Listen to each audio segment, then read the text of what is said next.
ఒక ఊరిలో రిషి అనే అబ్బాయి ఉండేవాడు. అతనికి సోదరి కావ్య మీద చిన్నప్పటి నుంచి విపరీతమైన ప్రేమ ఉండేది. తల్లిదండ్రులు లేని వీరి జీవితంలో ఒకరే ఒకరికి ఆధారం. రిషి ప్రతిరోజూ కష్టపడి పనులు చేసి కావ్యను చదివించేవాడు. ఎవడైనా ఆమెను కింద చూపిస్తే రిషి సహించడు. ఒకరోజు కావ్యకు మంచి ఉద్యోగం వచ్చింది. కానీ ఆఫీస్ హైదరాబాద్లో ఉండేది. ఊరు విడిచి వెళ్లాలంటే ఆమెకు భయం వేసింది.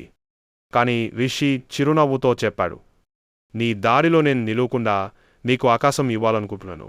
నువ్వు వెళ్ళి మీ కలలు నెరవేర్చు. నేను ఎప్పుడు నీ వేద ఉంటావు. ఆమె కన్నీళ్లు తుడుచుకుని వెళ్ళిపోయింది.